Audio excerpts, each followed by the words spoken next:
Hi everyone, comic book reviewer here. This time reviewing on Star Wars Episode 3, Revenge of the Sith.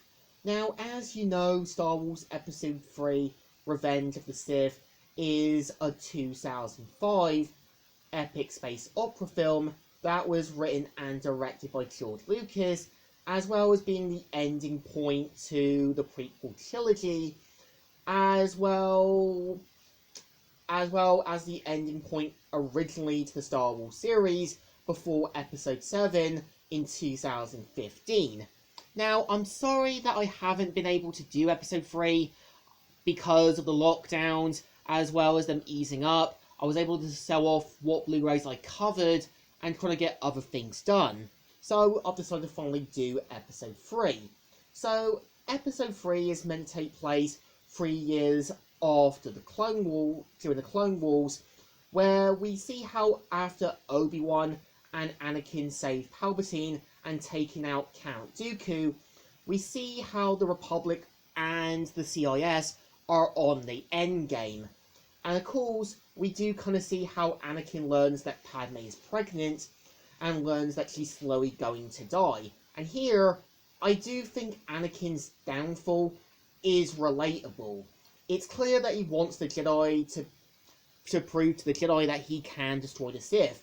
We see how Windu has second thoughts, and we do kind of see how Anakin wants to prove himself. And here, seeing that Padme is going to die and not wanting to lose someone else he cares about is relatable.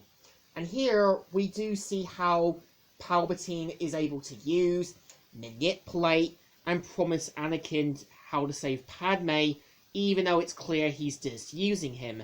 And, well, this does remind me a bit of Hawkmoth with Chloe from Miraculous Ladybug, Alex Luthor with Superboy Prime from DC Comics, as well as Wuya with Raimondo. They were able to manipulate and get the person they saw as the weakest to promise them what they wanted.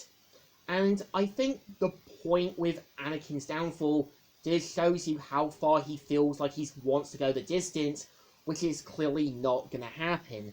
We see how he's given the role of being in the Council, but not given the rank of Master, and you do see how Obi-Wan does reassure him that he will become Jedi Master, part of the Council, even though it's not going to happen. And we do kind of see how Anakin does slowly want to believe he's doing the right things, and slowly we see Anakin's fall to the dark side.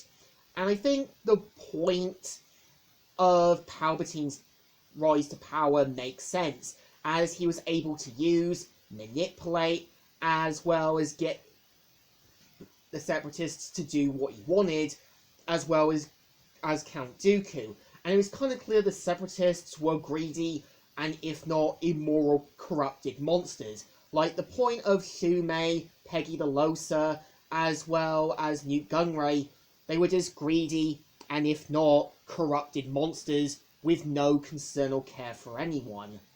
And I also do feel here we do kind of see how Obi-Wan slowly sees Anakin's downfall. The same with Padme. Both of them seeing just how far, to their shock and horror, to what Anakin has become. And I think the point of Anakin still believing he's the good guy does work, because the point of him still wanting to believe that he's doing the right things makes sense. And the point of him still having his blue lightsaber just shows you that despite everything he's done, he still wants to believe he's the good guy, despite everything that he's done.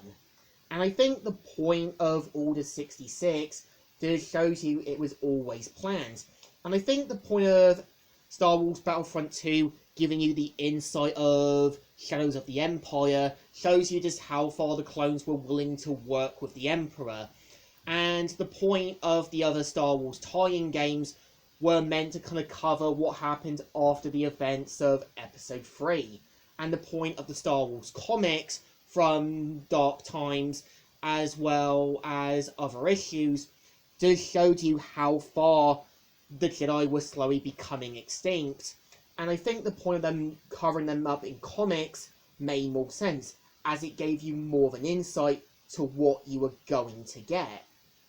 And I kind of feel, yeah, Anakin's downside is a moral, a message, and a cautionary tale that despite your best intentions, and despite trying to prove yourself, there will always be people who put you to impossible standards despite your best intent.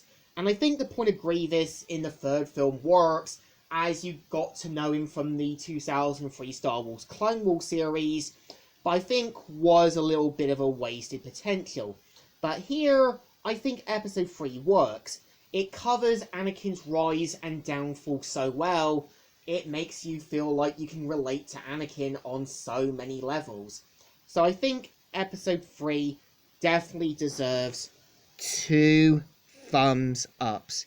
Still good, and still alright.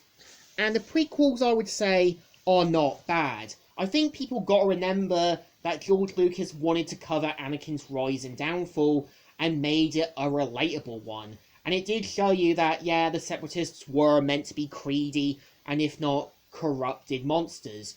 So I think the prequels do deserve thumbs ups again. A great series, despite what people say. So, Comic Reviewer here, signing out.